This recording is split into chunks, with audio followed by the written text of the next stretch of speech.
Hey everyone, welcome back to the channel. In today's video, I'm going to unpack and clarify some of the strawman rebuttals made against my content. I welcome challenges to my perspective and appreciate when people present evidence to show where I might be wrong. However, there's a difference between objective rebuttals and misrepresenting my nuanced arguments by creating a strawman position and attacking that instead. This tactic has been used quite a bit lately, so I want to address it. Let's dive into and clarify some of the more well-thought-out comments challenging my recent content beyond just the word FUD. In the video where I gave my commentary on the BIS advisor interview with Daniel, which I felt was a fair and objective analysis, I never once said that Daniel explicitly stated any of the following. XRP won't be used. XRP isn't a viable solution as a bridge. Ripple and XRPL weren't viable solutions. XRPL wasn't used in mBridge. XRP won't be an efficient bridge or solution alongside XRPL. I know I never claimed that Daniel explicitly stated any of this in the video because he didn't. You can listen to my commentary to hear exactly what I said. However, what T did here is a perfect example of a strawman attack. And he did it quite effectively.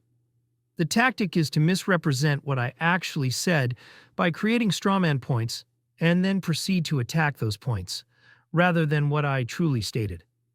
This convinces people who don't understand what I'm actually saying, and those who haven't listened to my video, that I'm spreading lies, exactly what T accused me of doing. After misrepresenting my position, T concluded that my interpretation was wrong, which served to discredit me. This is a tactic you need to be aware of in debates, as it makes it seem like someone has defeated their opponent's argument without actually even addressing it. I also want to clarify something regarding mBridge and the XRPL. Neither BIS advisor Daniel nor James Wallace from Ripple ever stated that mBridge explored the XRPL as a model during its development. I've already explained in my James Wallace video what he actually said. The only people making such claims are members of the XRP community, and they have no evidence beyond misconstruing what James Wallace said in that clip. Also, let's listen to the conclusion of my BIS commentary video and tell me, does it really sound like I'm putting words in Daniel's mouth? Or is my conclusion more nuanced than the simplistic strawman points that have been made? To conclude, I think Daniel clarified many myths and hopeful speculations surrounding XRP. First, he made it clear multiple times that there are several ways to solve the problem of cross-border payments between currencies. If we break it down, there are two main methods: direct swaps and intermediary bridging. The market will ultimately choose the most efficient and cost-effective solution. There's no need for an intermediary bridge if the direct swap between currency pairs is more efficient and cheaper than adding a third-party currency in the middle. He also pointed out that the intermediary bridging method is largely dominated by established fiat currencies, like the dollar and euro. The idea of a digital asset like XRP replacing these fiat currencies as a bridge seemed odd or far-fetched to him.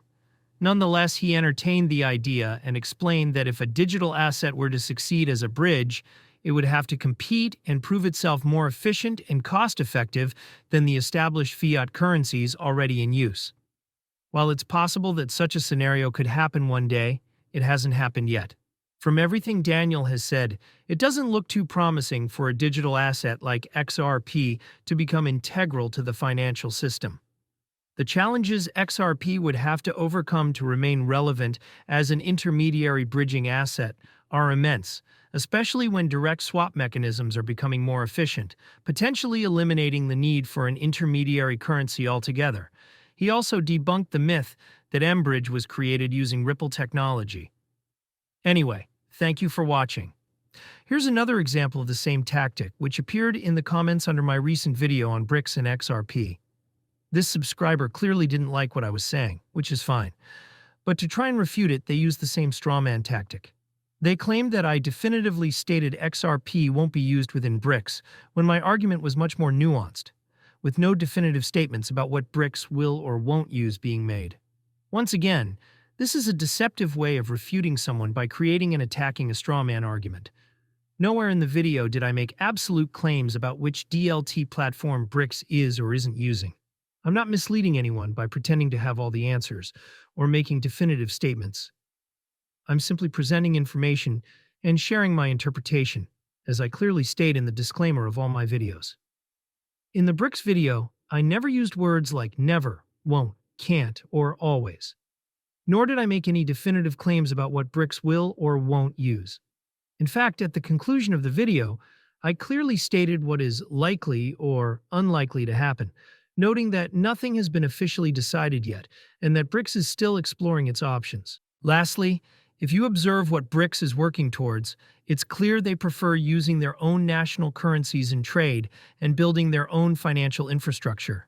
Even if they create a BRICS reserve currency or develop their own blockchain systems or payment networks, these would be solutions they have full control over. They are unlikely to adopt a third-party system like XRP that exists outside their direct influence. So, while XRP can be used as a bridge currency for cross-border payments and may be useful for niche, low-value cross-border remittance, its value proposition for BRICS to adopt it as a widespread payment solution is relatively low, given the alliance's larger goals, strategies, and priorities. In conclusion, BRICS is more likely to focus on developing their own payment systems, using their own currencies or CBDCs, or even creating a common BRICS currency. As of yet, no financial system has been officially chosen, and BRICS is still exploring options, but there is no official link between BRICS and XRP or Ripple. Any such claim is purely speculative. Thank you for watching. That was just another weak strawman argument that holds no weight. In the future, if anyone attempts to debunk, refute, or challenge my perspective using the deceptive method of strawman arguing, I'll send them this video to call out what they're doing, as people need to present a better and stronger rebuttal that I can actually respect and take seriously as a counter-argument. With that being said, thank you for watching. Don't forget to like and subscribe and hit the bell notification so as to not miss my next video.